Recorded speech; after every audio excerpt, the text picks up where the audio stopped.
দীর্ঘ কয়েক দশক পর বিশ্বকে কাঁপিয়ে এক বিরল ও গোপন পারমাণবিক ক্ষেপণাস্ত্রের মহড়া চালিয়েছে চীন। পৃথিবীর এক প্রান্তে বসে বোতাম টিপতেই যেন কেঁপে উঠেছে পুরো প্রশান্ত মহাসাগর। পিপলস লিবারেশন আর্মির ছোড়া এই মিসাইল মুহূর্তেই বিশ্বজুড়ে তীব্র আলোচনার জন্ম দিয়েছে। মার্কিন সংবাদ মাধ্যম অ্যাসোসিয়েটেড প্রেস এপি এর প্রতিবেদনে বলা হয়েছে, বেইজিং এর এই ক্ষেপণাস্ত্র পরীক্ষার আসল নিশানা কোনো ছোট দ্বীপরাষ্ট্র ছিল না, বরং এর সরাসরি টার্গেট ছিল সুপার পাওয়ার আমেরিকা। ওয়াশিংটনের সবচেয়ে বড় উদ্বেগের কারণ হয়ে দাঁড়িয়েছে চীনের সেকেন্ড স্ট্রাইক ক্যাপাবিলিটি বা পাল্টা আঘাত হানার ক্ষমতা।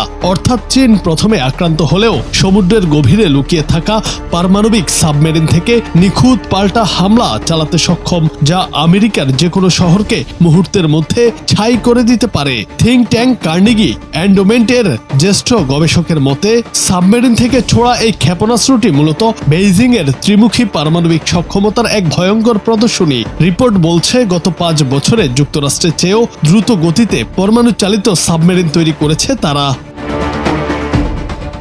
এদিকে ছোড়া ক্ষেপণাস্ত্রটি নিয়ে এখনো রহস্য কাটেনি। তাইওয়ানের দাবি এটি ছিল গুয়াংডং উপকূল থেকে ছোড়া পুরনো JL-2 মিসাইল, তবে চীনা গণমাধ্যমের দাবি এটি ছিল অত্যাধুনিক JL-3, যা প্রশান্ত মহাসাগরের এক প্রান্ত থেকে অন্য প্রান্তে নিখুঁতভাবে আঘাত হানতে সক্ষম। 1986 সালের রারোটঙ্গা চুক্তি অনুযায়ী এই অঞ্চলটি পারমাণবিক অস্ত্রমুক্ত এলাকা হওয়ায় চীনের এই গোপন পরীক্ষায় ফুঁসে উঠেছে প্রশান্ত মহাসাগরীয় দেশগুলো। কোনো আগাম সতর্কতা ও স্বচ্ছতা ছাড়াই এই উস্কানিমূলক কাজ করায় সলোমন দ্বীপপুঞ্জ, অস্ট্রেলিয়া, নিউজিল্যান্ড এবং জাপান এই পরীক্ষার তীব্র নিন্দা জানিয়েছে।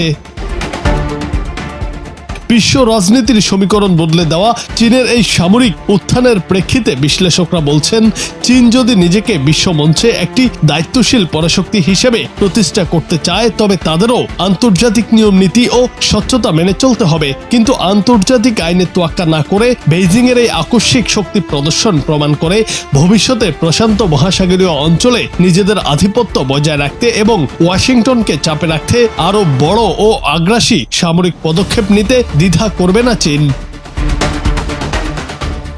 জুনায়েদ আহমেদ, বাংলা টিভি।